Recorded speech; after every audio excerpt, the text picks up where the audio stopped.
히브리서 기자는 수신자들의 믿음이 연약한 것에 대해서 오늘 지적해주고 있습니다. 11절의 말씀을 보시면 멜기세덱이라고 하는 대제사장에 대해서 더 할 말이 많지만 그들이 영적으로 둔하기 때문에 설명하기가 어렵다, 이렇게 토로하고 있습니다. 게다가 그들이 하나님의 말씀에 대해서 잘 알지 못하는 초보라고 말했습니다. 12절 이렇게 말씀합니다. 때가 오래되었으므로 너희가 마땅히 선생이 되었을 터인데 너희가 다시 하나님의 말씀의 초보에 대하여 누구에게서 가르침을 받아야 할 처지이니 단단한 음식은 못 먹고 젖이나 먹어야 할 자가 되었도다 말씀하고 있습니다. 이미 이들은 신앙의 연륜이 오래된 사람들이었습니다. 그래서 이제는 자신의 신앙을 바르게 세울 뿐만 아니라 다른 사람들을 가르치는 영적인 스승으로서의 역할을 감당해야 했습니다. 그러나 여전히 그들은 하나님의 말씀에 대해서는 초보였고요. 아직도 다른 사람들의 가르침을 받아야 할 정도로 영적으로 미숙했습니다. 영적으로 단단한 음식은 소화시키지 못하고 그저 젖이나 먹는 수준이었다, 이렇게 이야기하고 있습니다. 사도 바울도 고린도전서 3장 2절에서 고린도 교회를 향해서 이렇게 이야기하지요. 내가 너희를 저주로 먹이고 밥으로 아니하였노니 이는 너희가 감당하지 못하였음이거니와 지금도 못하리라 말씀합니다. 바울은 고린도 교회의 성도들도 역시 영적으로 어린아이여서 밥을 먹지 못하고 젖을 먹었다, 이렇게 말하고 있습니다. 우리는 교회에 얼마나 오래 다녔는가라고 하는 신앙의 연수를 자랑할 것이 아니라 그만큼 신앙의 깊이와 확신함을 가지고 있는가 하는 것을 돌아보아야 한다는 것이죠. 이들이 왜 어린아이 같은 신앙을 가지고 있었을까요? 13절 이렇게 말씀하죠. 이는 젖을 먹는 자마다 어린아이니 의의 말씀을 경험하지 못한 자요, 이렇게 말씀합니다. 이들은 의의 말씀을 경험하지 못했기 때문이다, 이렇게 말하고 있습니다. 의의 말씀이라고 하는 것, 복음을 이야기하는 것이죠. 그들이 이 복음을 생생한 사건으로 경험하면서 살지 못했다는 것입니다. 그저 말씀을 머리로만, 교리로만 알고 있었을 뿐 그 말씀을 삶 속에서 실천하면서 하나님과 바른 관계를 맺는 신앙의 수준에까지는 이르지 못했다는 것입니다. 그래서 히브리서 수신자들은 겨우 젖을 먹는 정도였다는 것이죠. 사실 의의 말씀보다는 은혜의 말씀만 듣고 싶어 했습니다. 그러니까 듣기 좋고 편한 말씀은 잘 받아들였지만 하나님의 뜻대로 의롭게 살아야 된다라고 하는 말씀은 부담스러워했고요, 듣고 싶어 하지도 않았다는 것입니다. 그래서 여전히 어리고 미숙한 신앙에 머물러 있었던 것이죠. 히브리서 기자는 그들의 신앙이 장성한 신앙이 되기를 도전하고 있습니다. 14절 보십시오. 단단한 음식은 장성한 자의 것이니 그들은 지각을 사용함으로 연단을 받아 선악을 분별하는 자들이니라 말씀하고 있습니다. 그들이 장성해서 단단한 음식을 먹는 자들이 되라 말씀하고 있습니다. 그래서 이제는 이해하기 힘들고 순종하기 쉽지 않은 것이라도 그것이 하나님의 말씀이기 때문에 따르고 행하는 사람들이 되라, 이렇게 권면하고 있는 것이죠. 영적인 지각을 사용해서 선악을 분별할 줄 아는 성숙하고 장성한 그리스도인이 될 것을 도전하고 있습니다. 여러분, 우리 신앙의 현 주소는 어떻습니까? 우리는 단단한 음식을 먹고 그것을 잘 소화시킬 수 있을 만큼 장성한 신앙을 가지고 계십니까? 아니면 우리도 여전히 은혜가 되고 듣기 편한 말씀만을 선호하고 있지는 않습니까? 우리가 꽤 오래 신앙생활을 했는데도 믿음의 깊이가 여전히 얕고요, 그저 듣기 좋고 편한 말씀만 원하고 있다면 우리의 신앙도 역시 미성숙한 모습이라는 것이죠. 이제 우리는 하나님의 말씀을 삶에서 경험하고 하나님과 바른 관계를 맺는 의로운 그리스도인의 삶을 살아야 합니다. 그저 하나님께 은혜를 달라고만 구할 것이 아니라 우리가 하나님을 위해서 무엇을 할 수 있을 것인지를 깨닫고 적극적으로 실천하는 사람들이 되실 수 있기를 바랍니다. 이어서 6장에서도 히브리서 기자는 장성한 신앙을 가지라 이렇게 다시 한번 권면하고 있습니다. 6장 1절과 2절 말씀 보십시오. 그러므로 우리가 그리스도의 도의 초보를 버리고 죽은 행실을 회개함과 하나님께 대한 신앙과 세례들과 안수와 죽은 자들의 부활과 영원한 심판에 관한 교훈의 털을 다시 닦지 말고 완전한 대로 나아갈지니라 말씀하고 있습니다.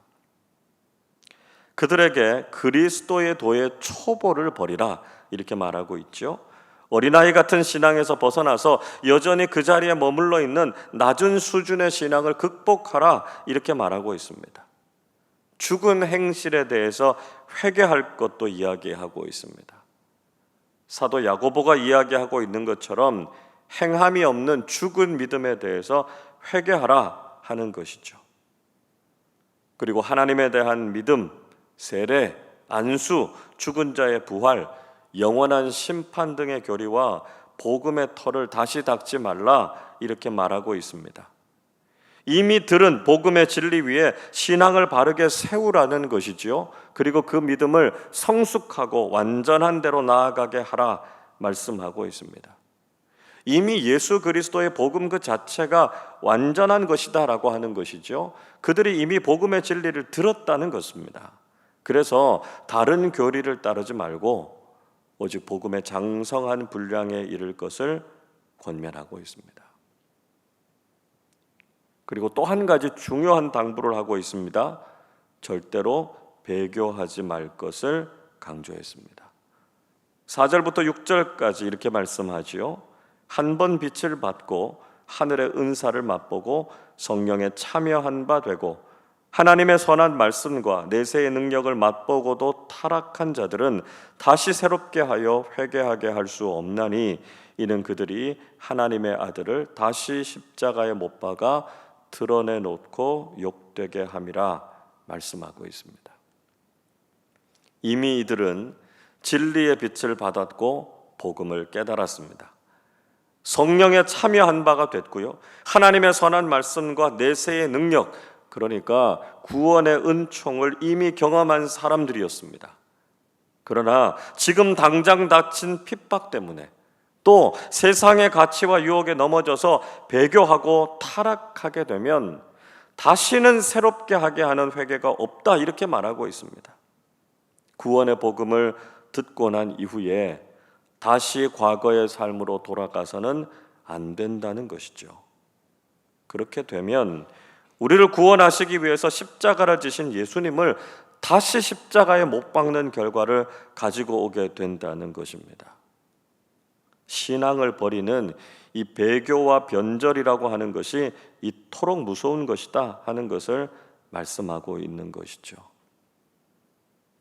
우리는 그 어떤 일이 있어도 신앙을 떠나서는 안 됩니다. 다시 예수님을 십자가에 달리게 해서는 안 된다는 것이죠. 우리가 복음을 들었다면 이제는 결코 복음에서 흔들리지 말고 굳게 우리의 신앙을 지켜야 한다는 것입니다. 지금도 우리를 복음의 진리에서 멀어지게 하고 구원에서 떨어지게 하려고 하는 사탄과 마귀의 유혹은 점점 더 강해지고 있습니다. 그러나 우리가 진리 안에서 복음의 능력으로 구원의 은총에서 벗어나지 말고 늘 그 안에 머무는 사람들이 되어야 한다는 것이죠. 그러기 위해서는 우리의 마음이 좋은 밭이 되어야 합니다. 7절을 보십시오. 땅이 그 위에 자주 내리는 비를 흡수하여 밭 가는 자들이 쓰기에 합당한 채소를 내면 하나님께 복을 받고 말씀하고 있습니다. 히브리서 기자는 하늘에서 내리는 비를 흡수하는 땅이 복을 받는다 말씀하고 있습니다. 이스라엘은 건조하고 비가 많지 않은 광야 지역이지 않습니까? 그러나 10월 말 11월부터 한 3월 말까지는 우기입니다. 자주 비가 내립니다. 그래서 땅이 우기에 내리는 비를 잘 머금고 있으면 그 땅에서 농사가 가능해지는 것이죠. 좋은 땅이 되어서 비를 흡수하기만 하면 그 땅은 경작이 가능한 땅이 됩니다. 그러나 비를 흡수하지 못하고 가시와 엉겅퀴를 내면 결국은 결실이 없고요, 마지막에 불사름을 당하고 심판을 받게 된다는 것이죠. 자, 이 말씀은 예수님께서 하셨던 4가지 땅의 비유를 연상하게 하지 않습니까? 복음의 씨앗이 각각 다른 4개의 밭에 떨어졌습니다. 길가와 같은 땅, 돌밭, 그리고 가시떨기에 떨어졌던 복음의 씨앗은 아예 싹을 내지 못하거나 조금 자라다가 금방 시들어버리고 말았습니다. 그러나 좋은 땅에 뿌려진 복음의 씨는 30배, 60배, 100배의 결실을 맺게 되죠. 씨앗이 문제가 아니고요, 땅이 문제입니다. 그래서 복음이 우리의 마음에 심겨질 때 우리가 순종하는 좋은 마음이 되면 열매를 맺게 되고 복된 삶을 살게 된다는 것이죠.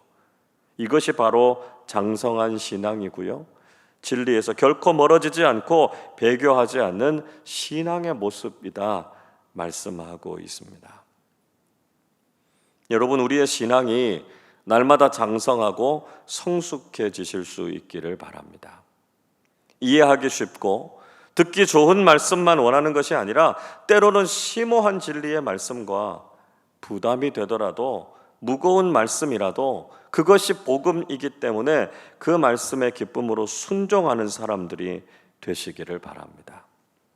그래서 우리가 단단한 음식도 소화해낼 수 있는 장성한 믿음의 사람들이 되어야 합니다. 신앙의 연수가 더해갈수록 더욱 깊고 성숙한 믿음의 사람들이 되시기를 바랍니다. 복음의 진리에서 멀어지지 않고 흔들림 없는 믿음 위에 서야 합니다. 우리의 마음밭이 복음을 잘 수용하는 좋은 마음이 되어야 합니다.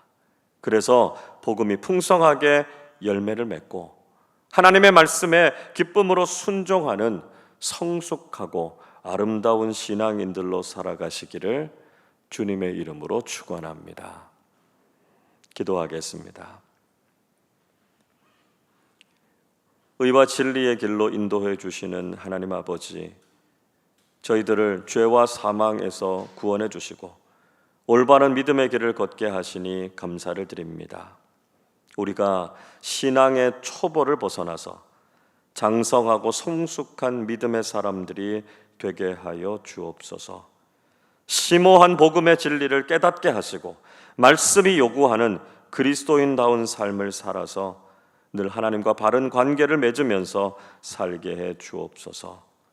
구원과 복음의 진리에서 결코 멀어지지 않게 하시고 복음을 잘 수용하여 풍성하게 열매를 맺는 좋은 마음밭을 가진 그리스도인들이 되게 하여 주옵소서. 그래서 우리 자신의 믿음을 잘 세울 뿐만 아니라 믿음이 연약하고 어린 사람들을 잘 돌보고 세워주는 영적인 멘토들이 되게 하여 주옵소서. 오늘도 우리에게 들려주신 말씀대로 실천해서 주님께서 칭찬하시는 믿음의 사람들 되게 하여 주옵소서. 감사드리며 우리 주님 예수 그리스도의 이름으로 기도하옵나이다. 아멘.